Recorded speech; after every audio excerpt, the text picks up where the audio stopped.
Shalom, this is Rabbi Yehudah Glick from the Shalom Jerusalem Foundation, talking to you from Jerusalem. Today we are getting ready for Hanukkah, and we're going to do a special Temple Mount Torah referring to Hanukkah. We're going to be reading together the Psalms that is customized to read in synagogues, to recite on the holiday of Hanukkah. We're going to try to understand why is this psalm recited on Hanukkah. I want to invite you to join me. We'll be studying Psalm 30, Mizmor Shir Hanukat Bait LeDavid, a song at the dedication of the house of David. So first of all, we can say that you read it on Hanukkah because the first verse immediately talks about Hanukkah. The word Hanukkah appears, a song of dedication. Dedication, Hanukkah. But when we read the psalm itself, we don't really feel that we're talking about the historical event of Hanukkah at all. Well, it's quite obvious because the Hanukkah story took place many years after King David. But why and what is the connection between the dedication of the temple and the celebration of Hanukkah to this psalm? In order to understand this, let us read the psalm and understand what the psalm is talking about. Psalm 30, a song of dedication of the house of David. I will exalt you, O Lord, for you have lifted me up, and you have not made my enemies rejoice over me. O Lord my God, I cried out to you, and you healed me. O Lord, you brought me up from the Sheol. The Sheol is the death. You kept me alive, that I should not go down to the pit. Sing praise to the Lord, O you, his pious sons, and give thanks to his remembrance of his holiness. For he remains a moment in his anger, a lifetime in his favor. In the evening, one goes to sleep weeping, but in the morning there is joy.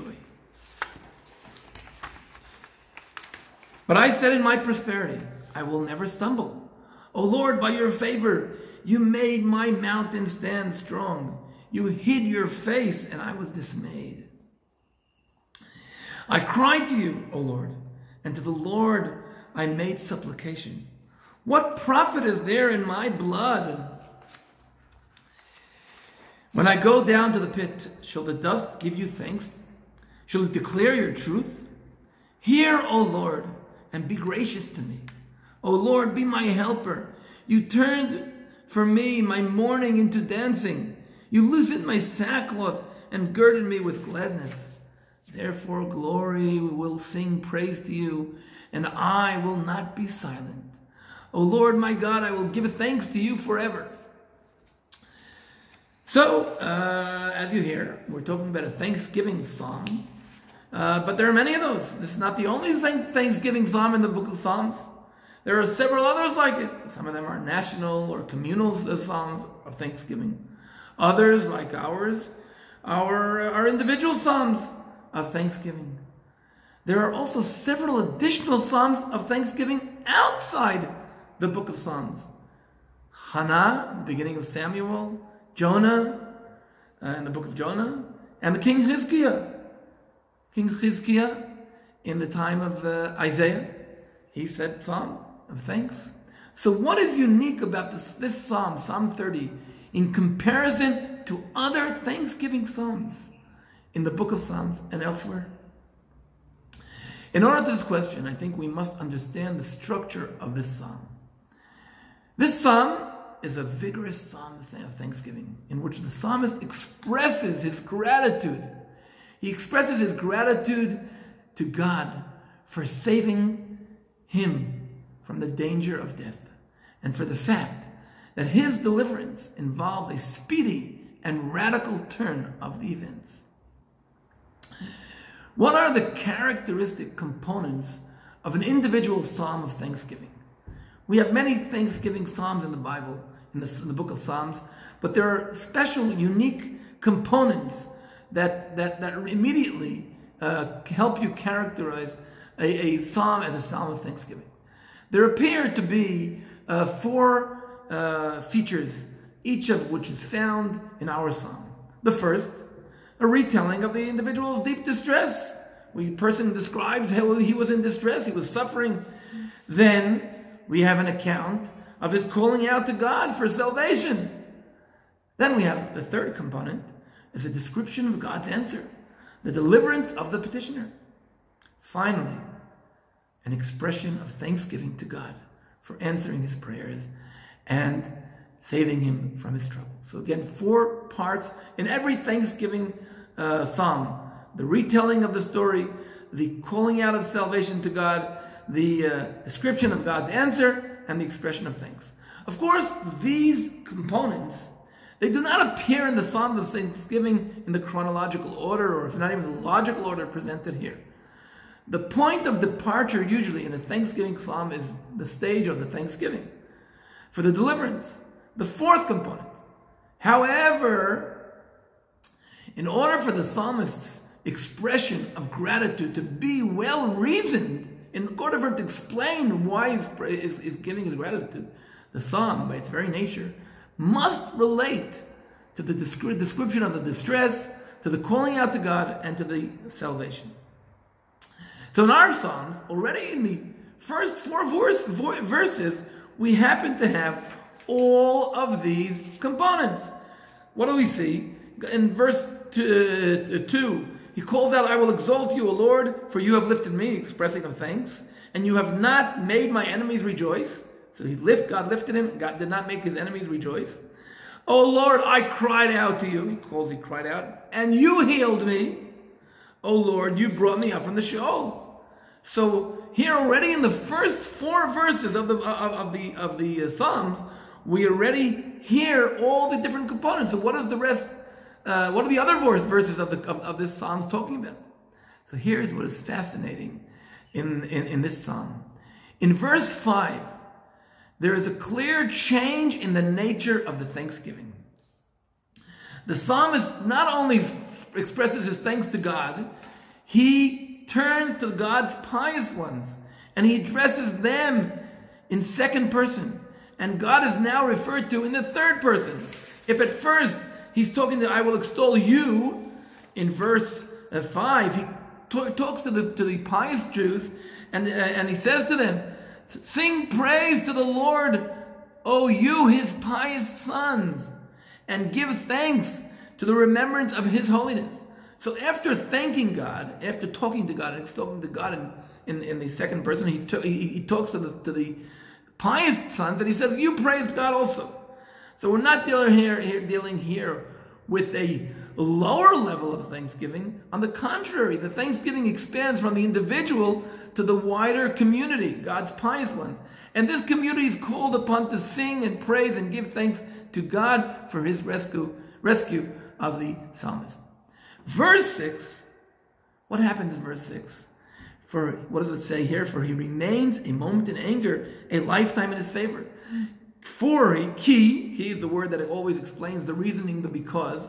So in verse 6, he gives the explanation, the rationale for returning to God. Why is he calling on the pious ones in verse 5 to praise God? Here it is. Since this is a continuation of what the psalmist says to the pious ones, God continues to be addressed in the 3rd person. His anger, his favor. So it stands to reason that the verse 6 that we said here, for he remains in a moment in his anger, a lifetime in his favor, describes the psalmist's deliverance. What is added here is that the serious danger in which he had been found is now, in the perspective of the psalmist, looking back, was very short. He says, for a moment in his anger, a lifetime in his favor, and it goes on. In the evening one goes to sleep weeping. In the morning there is joy. So he talks about the speedy relief. The salvation is very fast. That deliverance is like already in the morning. It was at night he suffered, and already in the morning. And that is to say, it involved leaving mortal danger of his life. But it was also a deliverance for a lifetime. Now what happens suddenly in verse 7? A surprise. But I said in my prosperity, I will never stumble. O Lord, by your favor you made my mountain stand strong. You hid your face and I was dismayed. Here is something very unique about this chapter. When did the psalmist enjoy prosperity? When did he say to himself, I will never stumble? The answer is so clear. The answer is so clear. This took place in the distant past, before he was beset with his troubles. This verse gives voice to the sort of confession before misfortune arrived. When I was prospering, I failed to connect my prosperity to God's loving kindness towards me. Rather, I thought that this is the nature of the world. Take it for granted that my prosperity is governed by the law of inertia, and therefore I will never stumble. So it turns out that in verse 7, that he said, in prosperity I will never stumble, the time frame changes, and we move from the period following the rescue, the time that he's offering thanks, to the past, even the distant past, that preceded even the troubles. That is to say, in verse 7, the psalmist begins to reconstruct the past. In the past he thought everything's fine, nothing can happen to me. And this continues on again in verse 7 and it continues on in verse 8. O Lord, by your favor you made my mountain stand strong. You hid your face and I was dismayed. The psalmist continues to reconstruct the past. But here, he's not constructing the past before the trouble, but he shifts to the more recent past. This is the past when the prosperity ended. And he learned the hard way that it was only by the way of the divine favor, only by God's support, that he had enjoyed prosperity and stability. But the moment that God's favor, his shining countenance, was replaced by anger, the hiding of his face, he was beset by trouble. And then at that moment, instead of the arrogant confidence of the period of the psalmist's prosperity, he was dismayed. This is the way to understand verse 8. O Lord, by your favor you made my mountain stand. Now I know. Now when I'm in trouble, I know that by your favor, your mountain, you hid your face and I was dismayed. This notion continues on for the next verses. In verse 9, I cried to you, Lord, and that the Lord I made my supplication. And verse 10, what profit is there in my life? What profit is there in my blood when I go down to the pit? He continues to reconstruct the same path during which the psalmist had beset his troubles. He cried to God, and the Lord made supplication. He's describing here where he was at the time as if it is present, time now. During the time of my misfortune, I cried out and made the supplication. So now this is the description of what we mentioned before in verse 3, when he made the thanks, and he said, "Oh Lord, I cried out to you." Here, he's describing, in verse 3, he said it, that was in the past. Here, he's formulating it from the perspective of the time of the trouble, when you hid your face, and I was dismayed. Then I cried to you, O Lord. And to Lord I made my supplication. So here we're describing the contents of what he called out to God. So it turns out then, the verses that we're describing now, describe the past, the period during which the psalmist was in trouble, before he was rescued. The proximity of these verses to the first part of the psalm teaches us that the psalmist has already been rescued, and that he is reconstructing his time of trouble and returning to it in a way that allows him to relive the past, return to it, as it were, in his consciousness. According to what we see right now, we have two halves of the Psalms. One half from verse 1 all the way to verse 6, and that is the thanksgiving. But then we have, including the calling out to the pious Jews, pious sons, to join and with thanksgiving. And then we have another half which describes the troublesome of the psalmist, and then he was crying out to God. And by the way, in Hebrew, the two halves have exactly the same amount of words, 37 words each. So that if we said that every single psalm of thanksgiving has to include a description of the trouble from which the person offered the thanks and had been rescued, for if he fails to recognize that trouble, he will be unable to appreciate his deliverance, and the thanksgiving itself will be impaired.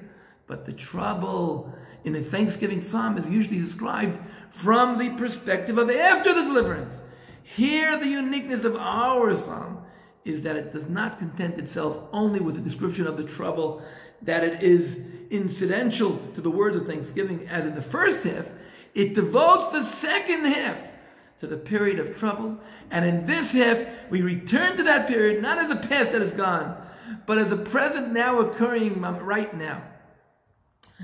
And here we see, midway through the psalm, the psalmist's perspective in time changes from one where he contemplates the events after he had been rescued to one where he contemplates the difficult events that passed over him at the very time of occurrence. And then he concludes the psalm. O Lord, be my helper. Hear, O Lord, and be my gracious to me. You turned for me my mourning into dancing. You loosened my sackcloth and girded me with gladness. And therefore, glory will sing to you, and I will not be silent. O Lord, my God, I will give thanks to you forever. And here we're getting back to the idea of the temple and the idea of Hanukkah. On Hanukkah, we're trying to relive what was before the saving. Then we want to give thanks to God. And we want to do it, bringing light to the entire world, sharing our praise with others, and telling the world, connect to the light. Connect to the light of Hanukkah, connect to the light of Jerusalem. And we want to say that this light is forever and forever.